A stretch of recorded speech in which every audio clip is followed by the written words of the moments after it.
This is Unity and Neurodivergencies. I am your host, Nicole. I have realized that in my journey, there are so many other Christian couples who are quietly struggling with how neurodivergence plays out in marriage, and I just wanted to create a safe place to talk about it out loud.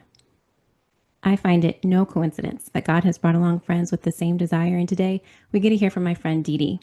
She's going to share what drove her to diagnose herself and also what she diagnoses herself with. We will also get to briefly dive into how neurodivergence affects communication within marriage. Again, I welcome you and I hope you are blessed and encouraged by this. Enjoy.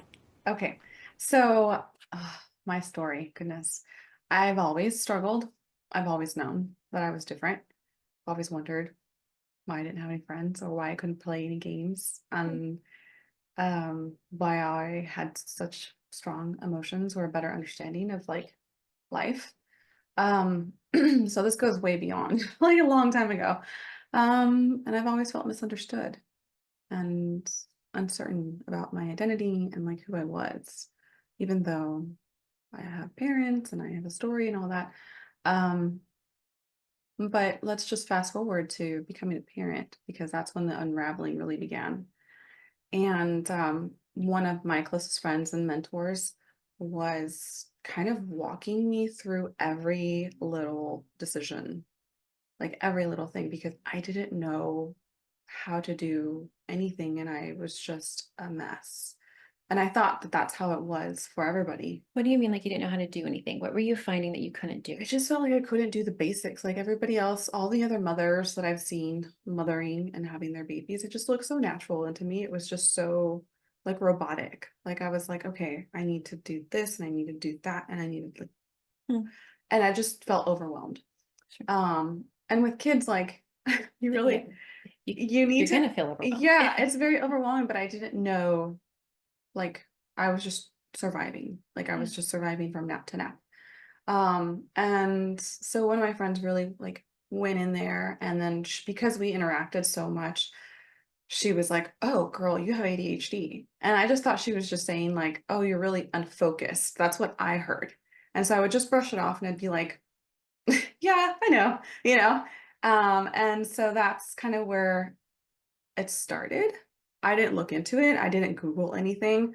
Um, but my But she also kind of took me under her wing under like homeschooling.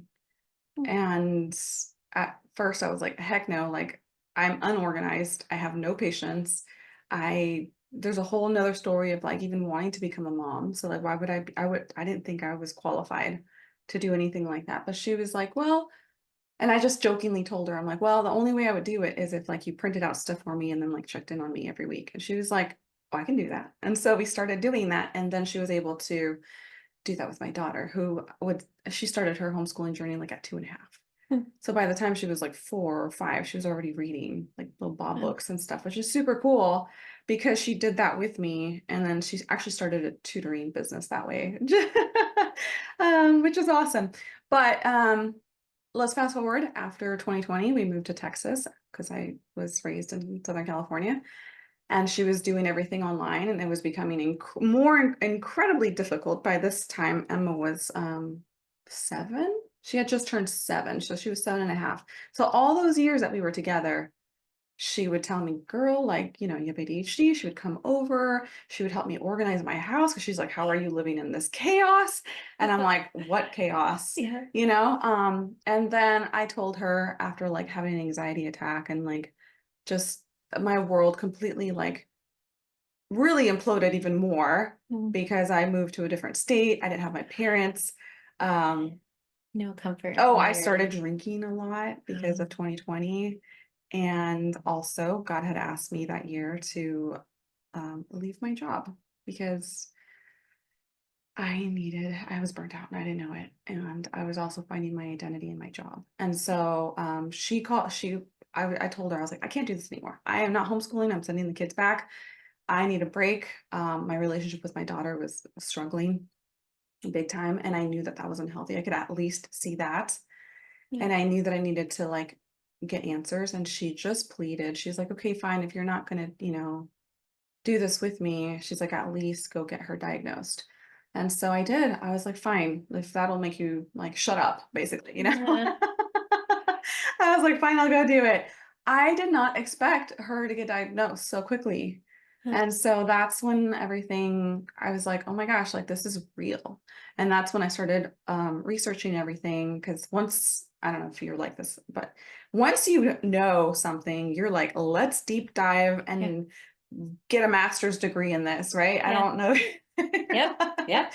And so I've self-taught myself so many things. Like it's been an awesome journey just in of itself, like starting your own business, like, you know, becoming all the things. But that's when I was really like, okay, I have ADHD. And I think like 6 months later, my husband looked over to me after watching like Live on the Spectrum. He looks over to me on the couch one day and he goes, I think we're autistic too. Or no, I think we're autistic. He didn't say two, but that's when I had already done a bunch of research and the algorithm was Oh, actually sure. Feeding showing into it. me that stuff too. And I realized, oh my gosh, my sister is, my dad for sure is, because I had already done like the research and stuff. And so that's when I was like, I guess I am that too. And it's just been a process because you don't just like go, okay, yeah, and then like move on with your life. You just Yeah. doubt. There's a whole like cycle of like doubting yourself, of like not really understanding, you know. But yeah, I'm autistic and ADHD, and I just, yeah, I've had to learn how to manage that over the past 4 years. Yeah, so it's been a wild ride. What about you? I found myself on the journey Mhm. really starting out from a justice standpoint. Oh, Right. what does Yeah. that mean? Means I needed hope.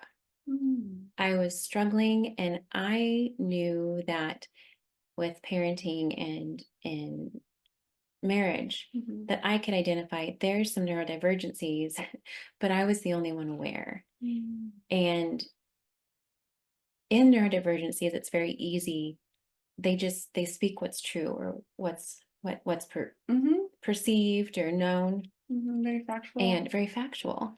And I found myself just spiraling because I would constantly be told, this is what you need to fix. This is what's wrong. You know, Mhm. you have to work on this, you have to work on that. And I was on the side of justice of no, no, no, no. Mhm. I'm going to find out what's wrong with you. Interesting.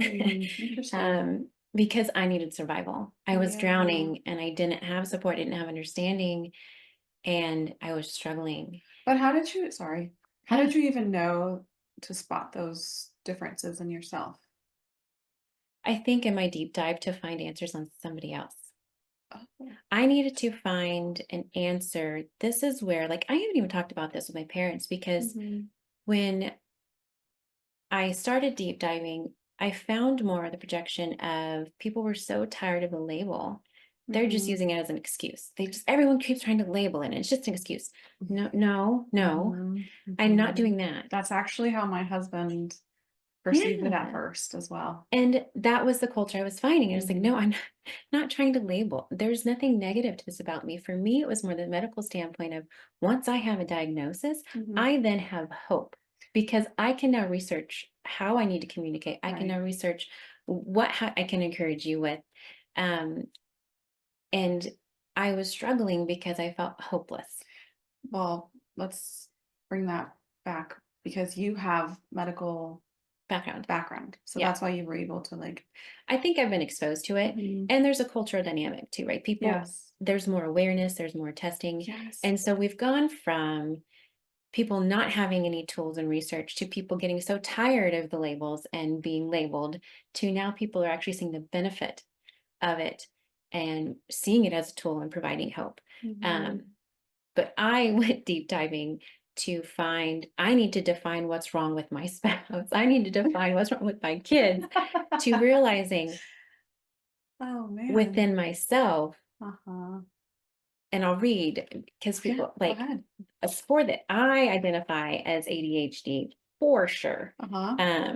And where the traits that I realized in researching included like being calm and laser focused in chaos, but completely losing it over minor inconveniences. 100% me. Yeah. Emotional regulation is more impulsive. Absolutely. 100%. Always having a chorus playing on loop in my head Of very course, like frequently. music, yeah, Yes. or anything triggers Yeah. like that music in you, yeah. Being full of ideas and motivation, but not always having executive function to match. Yep. Yes. That's the most frustrating part, honestly. Here's a fun one. Always Mhm. reaching for the smallest utensil. Oh, I always, or like, yeah, I little still favorite. have baby spoons.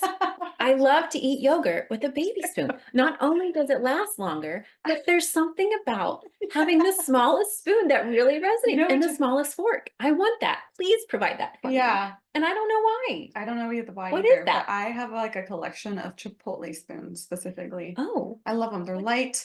They're like the perfect depth. They're just the best. They're the best, and like the texture is perfect. I will have to look into it. See, but I kept running and it got even better. Mhm. I felt saved in the sense of researching and realizing that autism includes anxiety and depression, often misdiagnosed as bipolar or something because it's not the root issue. Right. Or It- depression. and Let's not forget depression, that. yes. And Yep. things get worse with hormones and perimenopause. And I Mhm. was like, oh my gosh. Yep. Then I learned about RSD. Oh boy. If you don't know what that is, it's rejection sensitive dysmorphia. Dysphoria. Dysphoria. Yeah, it's okay. Yes. That again, another label, people glaze over and like, oh my gosh, here we Don't go. they all sound like Oh my horrific? gosh, they do. They all sound like there's something wrong with you. It does. But it gave me grace. I Yeah. vividly remember we were living in Colorado. I think Isaiah had been born at this point. My mom was there. And I remember my mom, she was standing in our kitchen and we were getting ready to go to a store. I don't know what store. And I had a mental breakdown. And all I could say was, I'm like bawling and I'm talking to Chris. I'm like, I don't know what people are going to think of me. And my mom walks off, probably just like, what in the world? You know, like has no understanding, rightly so. My Mhm. husband's just looking at me like, what do I even do? But for me, and I was present in the I knew that in that moment, this does not make sense. Mhm. But it was so real. Yeah. I am paralyzed right now. Was it somebody said something, or because No, you said it was rejection? I think I'm just very insecure. There's so Uh-huh. much in my past. I did competitive dancing. I did my image is a mess. My self-image is a mess. Uh-huh. And so I think post-pregnancy, I didn't have security in myself. Mhm. That literally just leaving my home was terrifying to me. Mm. I'm immediately going to face rejection. And then that's what I've learned And of criticism. right, because rejection Mm. sensitivity is basically extreme emotional sensitivity to being criticized or rejected, whether real or even perceived. Wow. And that is so true. Okay, I have a question for you, because when I experience rejection sensitive dysphoria, I literally feel like my throat gets like knotted up and it gets hot and it just travels down to like my stomach and it just like shrivels up and like it just feels like this really like that is the physical reality of someone like sending me a text that says like no, or it used to be before I found solutions, but that's how it would feel. And I literally thought everybody felt that, like this just overbearing sensation of like, it's kind of like a mixture of like shame Mm. and hopelessness and like standing in front of a crowd and talking for the first time, like I would say. And it's weird because you're Yeah. just living your life. Is that like Yeah. similar for you? I don't think so. I have a great gifting of sweating. Oh. And it's always my right armpit. That's very interesting. So if I'm nervous and uncertain, I feel hot inside, Mhm. and then my armpit just, I can My tell. right armpit. So for me, That's it's not so much the throat, but it's an internal, like I feel, Yeah. I get hot. Mhm. Hot heat, yeah. And I know like my internal insides, like I am fighting. You're fighting. I'm fighting. Yeah. And it's that fight or flight inside, and I'm definitely in a fight state. So yeah, I don't have the throat thing, but But I it's a feel it. different You feel it. manifestation of like, yeah, like you're not supposed to be in that state. Yeah. You're not. No, and being Yeah. cognitively aware of it, even way back when in Colorado, Mhm. when I was physically paralyzed, of even just going to the store. Like, Yes. and I know that this is The crazy. grocery stores, Yeah. the nemesis of all. Yeah. Nemesis. So you feel insane, which doesn't help because now you're aware of the fact that this Yeah. is not normal. And I know this is crazy, but this is legitimately how I'm But that's the feeling. thing is like, you know, it's not normal, but you don't want to be different, right? Yeah. And you don't want to accept that you're different because if you're different, then that means that you're broken. Yeah. Right? Did you have that experience? Or no? No, Yours is different? I'm just different. Yeah. Okay. Well, I'm the only one that, for me and my family, that I know of, has Mhm. even owned or acknowledged that they have any kind of struggle. Wow. Whereas in extended family, I think it's Mhm. more relevant. They're aware of it. Yeah. But if you just gave enough time, you'll get a neurotypical response. Mm. And for me, that was just further enraging Mhm. because you're expecting something that's never going to happen. Yeah. And so what was being presented as solution to me was completely, we are wasting our Who was giving time. you that solution? Just like family and friends? Just, I have to be Church? careful. I have to be very careful. Oh. I Sorry. have to be very careful. No, it's I'm just okay. trying to, I'm But just trying to like picture that. uneducation is really what it falls down to. It's because 100%. people don't know. They don't know. And They so can't they're spot it. defaulting on, we just have to still go slower or repeat, and we'll eventually get a neurotypical response. Oh yeah. And it's no, no. that's That's not not. realistic. You're never going to get that I outcome. mean, you could, but it's very exhausting for the person that has to pretend. Yeah. Yeah. And so that's where I got. I was in a state of despair because I was up against everyone, really, and fighting for justice of, I need to find out what the problem is so I can have hope and find answers that are actually going to be solutions. 100%.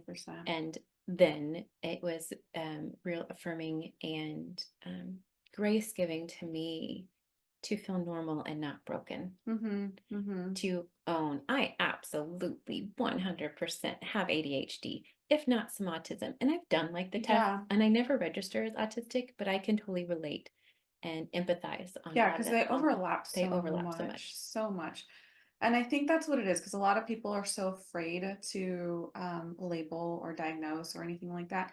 I think it's because they might not have your experience, because I didn't find this piece initially. I was like shocked and disbelief, and there was a lot of grief and despair initially for me. Oh. Yeah.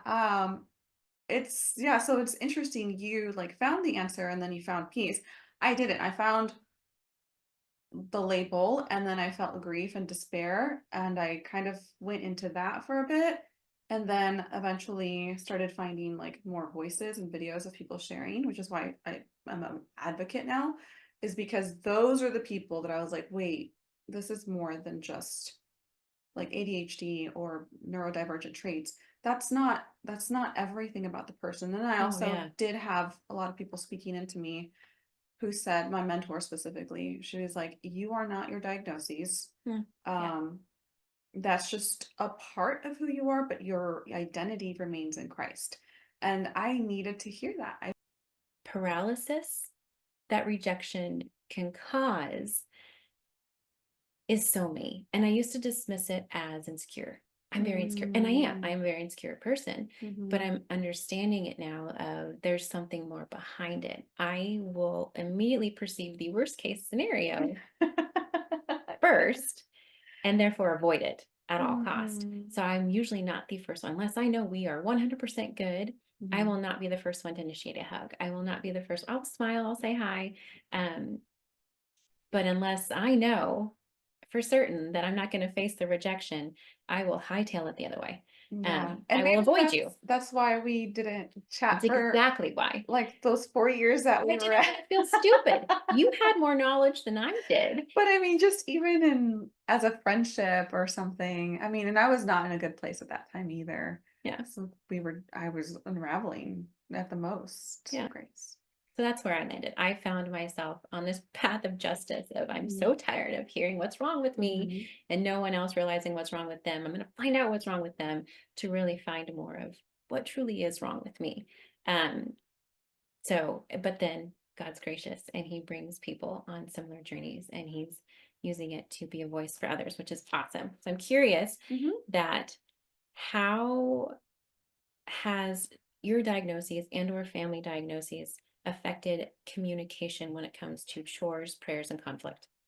Well, initially, I think we had mentioned that my journey was a little bit different because I didn't find peace initially. I found a lot of grief in my deep dive and research, and I felt despair. Not like I wasn't excited, because it wasn't just me. It was figuring out for my daughter, and so because I didn't have any answers, because I didn't know how to navigate all that or what solutions were available to me, or even have community around that, I didn't know what was going to happen, right?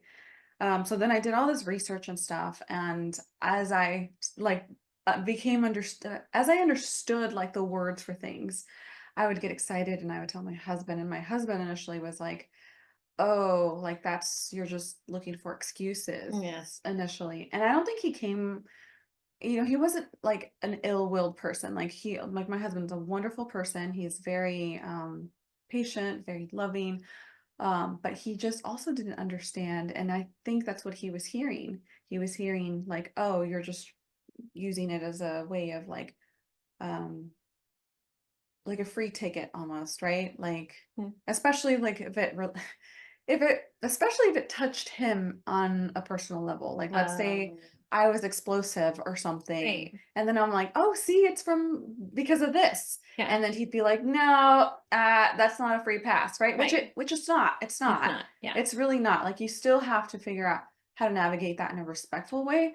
But I had to get to the point where I had to tell him like, "Hey, I'm not using this as an excuse. I'm Yeah. using this like I'm trying to understand who I am, why I do the things that I do, so that I can get to the point where I don't do that." But that's a whole process. Right. And I needed for him to give me grace and understanding and just that space of like imagine if your family in that moment had been like, "Okay, I don't understand this, but let's just give you a hug." Right. I like, or "I'm sorry, I don't know why you're feeling this way, but like, can I pray for you?" Yeah. Like, how much different would that moment have been in that pain that you were feeling, that you Yeah. recognized in yourself? And that's what I wanted from my husband. And I wasn't getting it because he's a very logical guy and the more emotional person. And I just needed that like safety. I needed that validation, which we still struggle with that. He doesn't understand why that's necessary.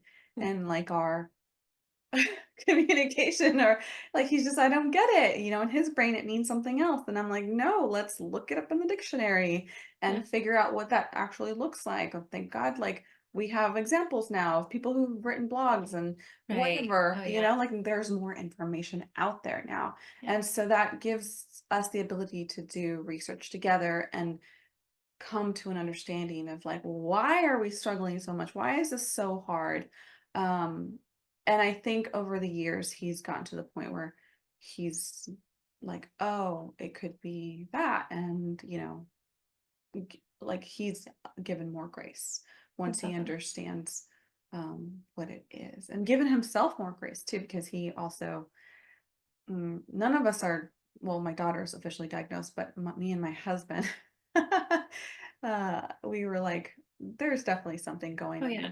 And even though we've never gone to the self-diagnose or to the actually to get officially diagnosed, we decided as a couple, we're like, you know what, let's just assume that we are. Only Yeah. because like if it was It's genetics. easy, It's a lot genetics. of it is genetics, yeah, and the Yeah. way you were brought up and all that stuff, but I do believe it's very genetic, Oh, very. absolutely.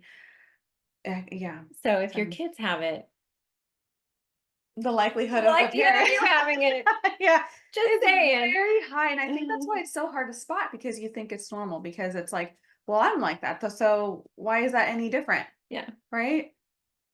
Yeah. I don't know if I answered your question. Well, how does it affect communication? It's huge. It's everything. Obviously, it's It's in everything. every single thing that we do. And you're right. I don't like that there's still that wave of, or it's an excuse. Mhm. No. And I feel for the men because as women, Yeah. let's take out neurodivergencies. Let's just talk about cycles for a minute. Oh, yeah. So as 100%. women, men, I'm so sorry, but we even kind of have that, right? Oh, it's my cycle. Can't Right. handle it. And I will have a bone with God someday to discuss because Why, God? Why? it's no longer just labor pains, No. it's every month that we should have control over our temples. That is the hardest thing, right? Mhm. Spirit, soul, and then body. We should Mhm. have control over it. And it is a fight. And so I Mhm. feel that women unfairly have this pass, if you so call it, it's their cycle, where men never have a pass. They're Mhm. accountable every time, and that's not fair. So I get it that when you have another diagnosis, oh, it's a pass. No, it's not. And that's where communication for me is, okay, how do I effectively communicate to you? And finding those tools of my husband can't read my brain. I Mhm. know that. So especially with food, I would get so frustrated. I cannot communicate enough of for what we found is with groceries. I would have something in the fridge, don't even make something with it, it would be eaten. And Mm. he would say, well, you have to tell me. I'm like, there is no way I can take all the groceries and communicate to you every single thing I plan Mhm. within these groceries. It's not possible. Mhm. And I think that's where I loved how you said that, I'm not dismissing it. I need to make work too.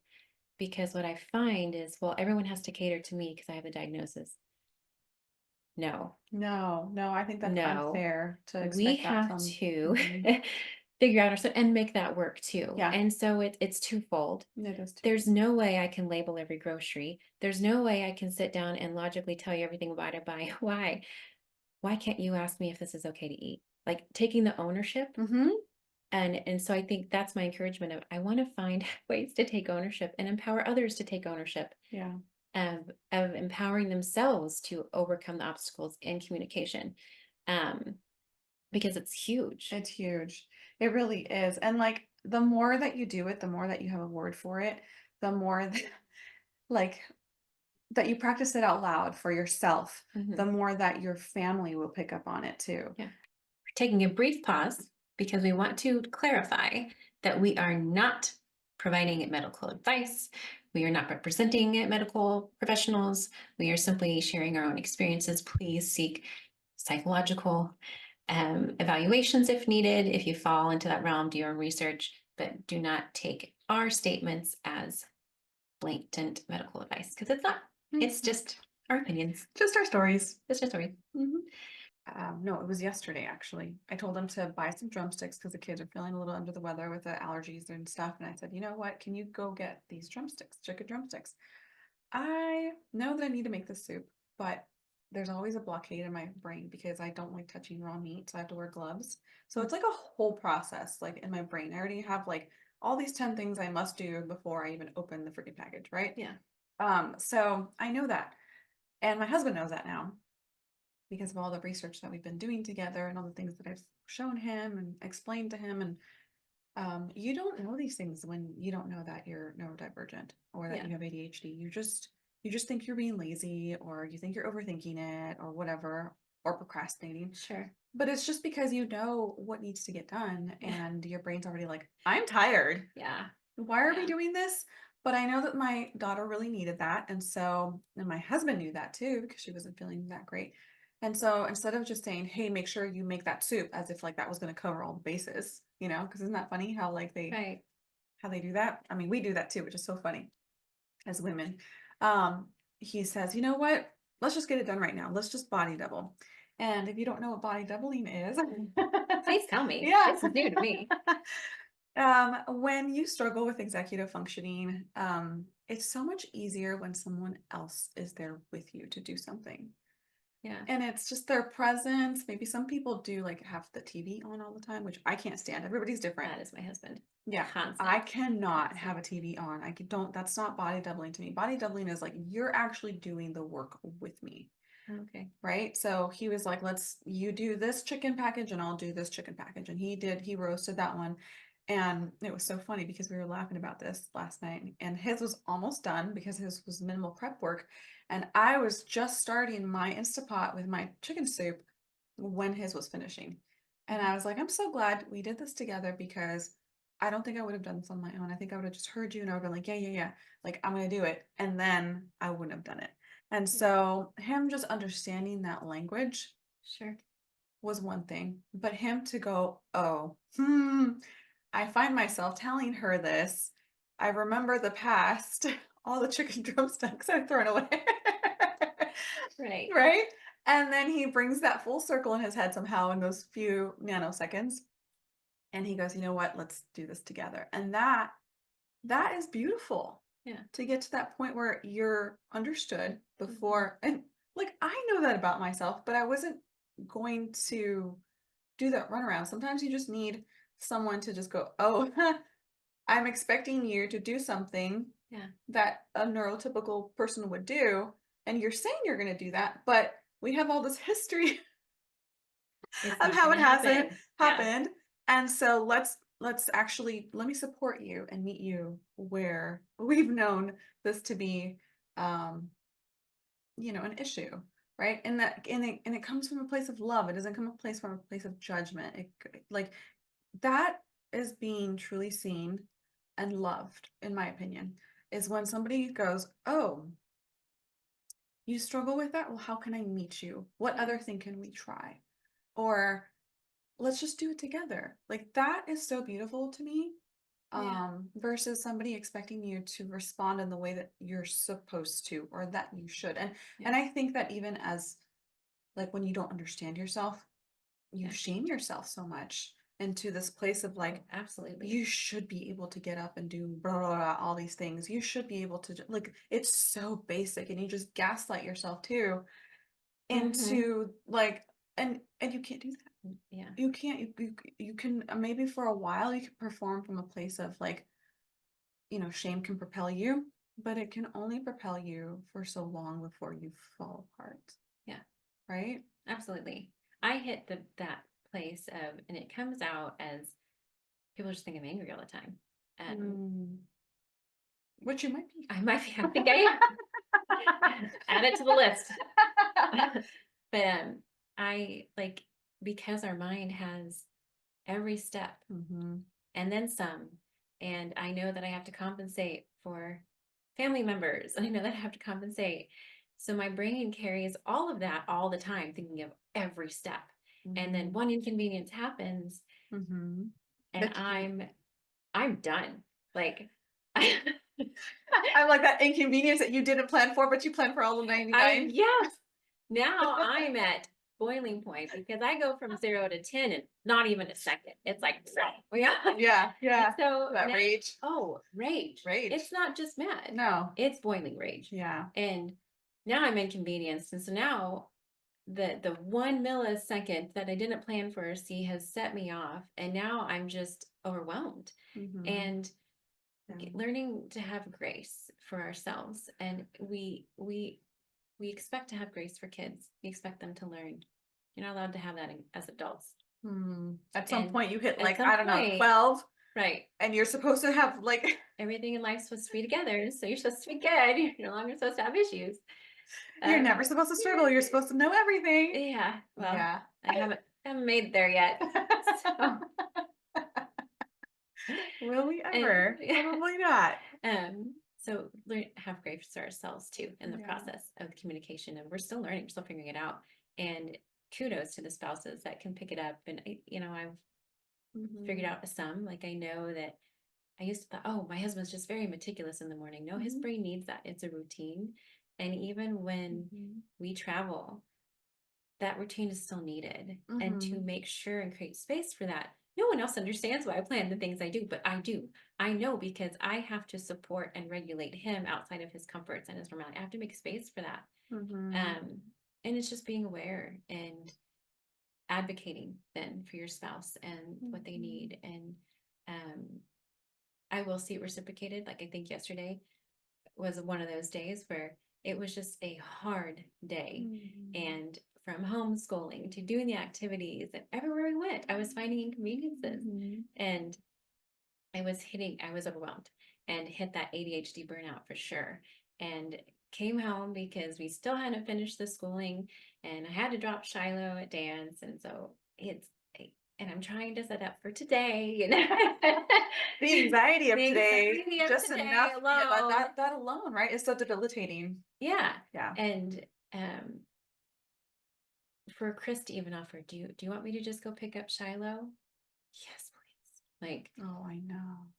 to take one task Mhm. off my plate.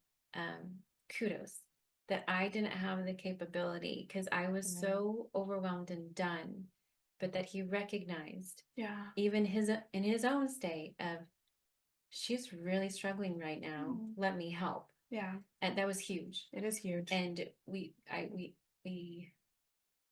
rally, we applaud, we celebrate those moments. And you have to. Yeah, You have to. You have to be able to go, "Oh my gosh, like, this wouldn't this have is happened before, and yeah, it's happening now, and, like, this is amazing." yeah, And I don't know if you've ever had that problem where, like, those small wins were never celebrated.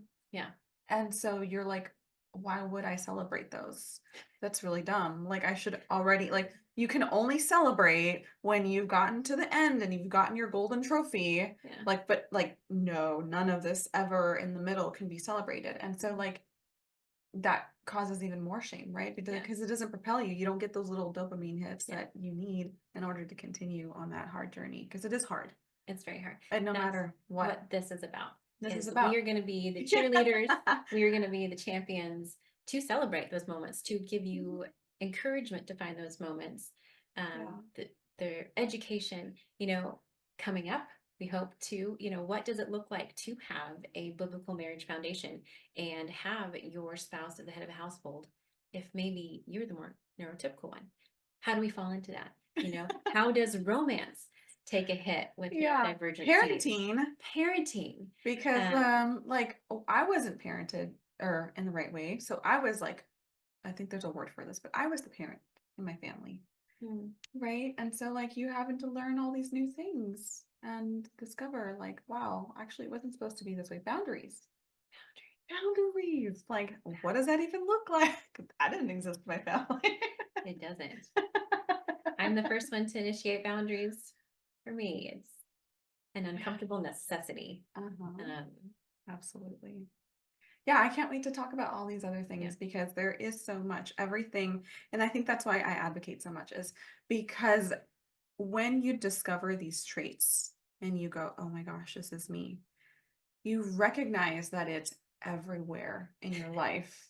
Can't get away You from cannot get away from it. Yeah. And either you're going to fight and like bear it and like go through those cycles of burnout and coming out and burnout and coming out, or you decide there has to be a different way. Yeah. There has to be, because I can't continue to do this for the rest of my life. Right? So you're not alone. Yes, you're We're not. not alone.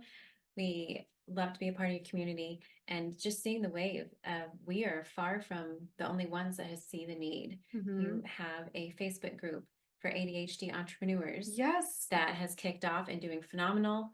Yeah, well, they're Christian based too. So like Yes. they believe in Christ first and foremost. And I think that's incredible to even find that many people or have had that, like that lady that started the group. I'm like, what? Yeah. We definitely need a space for people who have ADHD and who love Jesus and want to be better, right? Like, and in a way that where our creator is our first identity right? And we recognize that, like, we are not our diagnoses. Yeah. And we are uniquely wired and gifted in a way that allows us to contribute different gifts to the world. Like we are needed in this world. And when you remove that shame, because Jesus nailed that on the cross, right? Along with all of our sins, you get to experience life in the abundance that he promised. And there's almost like a little magnifying glass to it. I really do feel that neurodivergencies, when you find the spiritual giftings within it, we have an amplification where it kind of highlights it in a unique way that many people can't.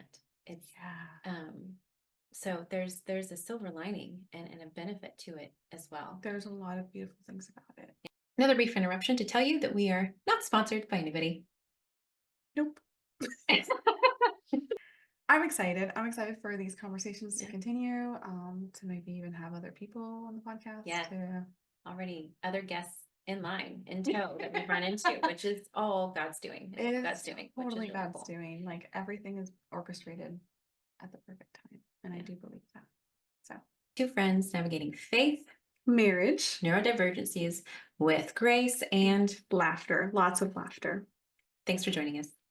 Thank you.